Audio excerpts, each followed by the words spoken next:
Pace bene, masih di mea culpa. Hari ini kita mau berbicara tentang masalah bisa membuat kita bertumbuh.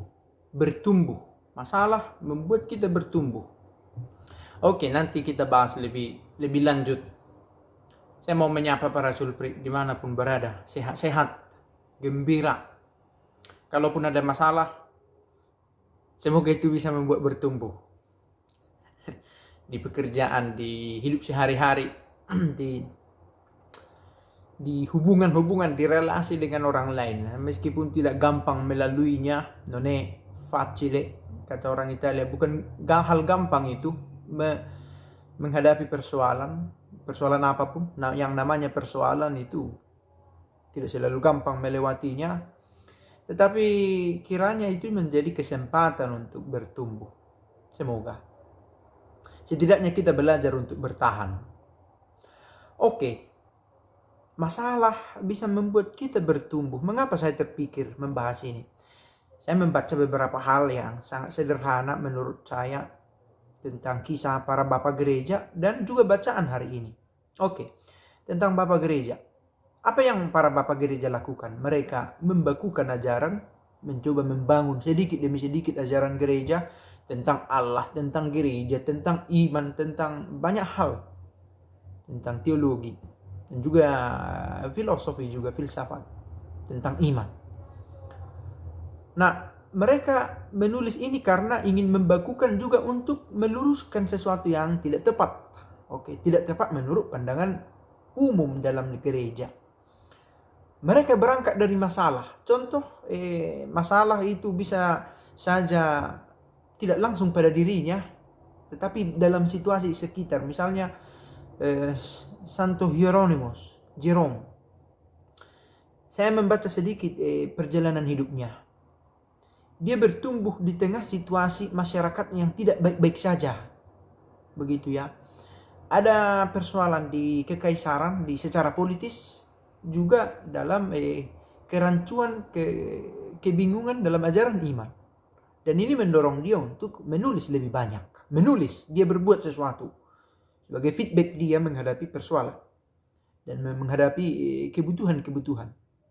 Misalnya lah, dalam menerjemahkan kitab suci misalnya, dia didorong oleh kenyataan bahwa belum ada. Ada masalah bahwa belum ada kitab suci dalam bahasa yang lain dari bahasa Yunani. Tentu dalam arti sudah ada Yunani dan Ibrani, tetapi dia mencoba keluar dari zona yang biasa itu.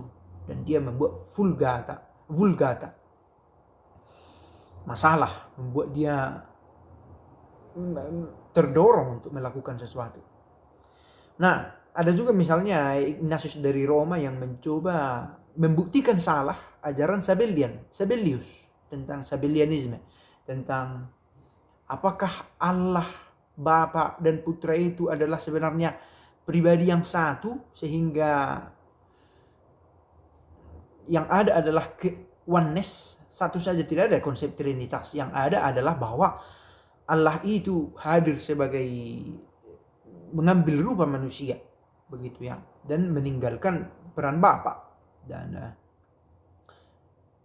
Roh Kudus juga hal yang sama, bukan sesuatu yang hadir dalam waktu bersamaan dalam 3 pribadi.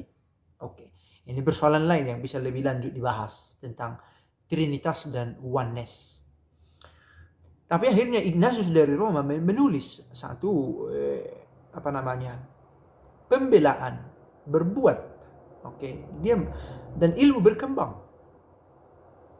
Nah, bacaan hari ini apa? Ada masalah juga bahwa Yohanes Pembaptis, kebetulan hari ini diperingati kemartiran Yohanes Pembaptis, melihat masalah bahwa Herodias memiliki hubungan tak sehat dengan Herodes.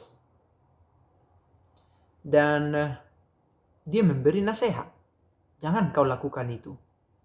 Itu illicit, katanya kepada Herodias, dan Herodias tersinggung. Dan karena ini dalam diri Herodias ada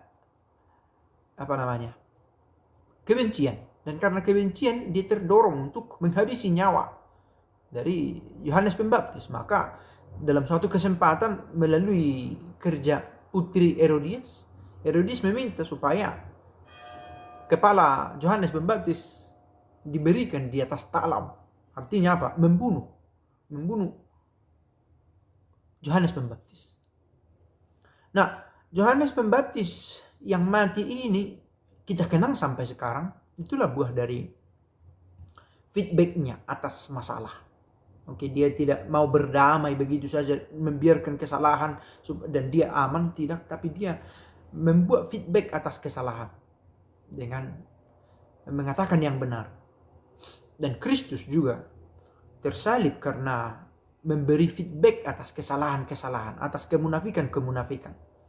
Dan dia tidak berpaling dari konsekuensi dari menyuarakan kebenaran. Yesus menyuarakan kebenaran dan ada konsekuensi yang harus ditanggung, yaitu salib, dan dia tidak berpaling dari sana. Masalah membuat sesuatu bertumbuh, pengajaran, kebenaran semakin terungkap. Masalah adalah ruang untuk menyuarakan kebenaran. Dalam kebenaran, apalagi yang mau kita suarakan? Karena dia adalah kebenaran. Tetapi dalam masalah, kita menemukan ruang untuk menyuarakan kebenaran.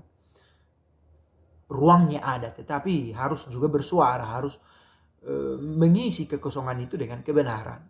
Saya pikir kita masing-masing memiliki masalah juga. Dan kita memiliki sikap yang berbeda-beda memaknai kesalahan. Apakah kesalahan, entah yang orang lain buat atau yang kita buat sendiri, kita maknai sebagai ruang untuk menunjukkan kebenaran, mempelajari kebenaran, atau malah menjadi tempat kita untuk berkeluh kesah, diam di sana dan membiarkan itu terjadi dan tidak berusaha memperbaiki apapun. Kita bisa melihat situasi ini dan kita bisa belajar dari para bapak gereja, dari Yohanes Pembaptis yang hari ini kita dengarkan kisahnya, dari Yesus sendiri yang tetap setia menyuarakan kebenaran, terpancing dalam arti bersedia memberikan feedback atas kesalahan-kesalahan. Saya pikir ini sebuah teladan baik yang penting, perlu untuk diikuti. Pace bene.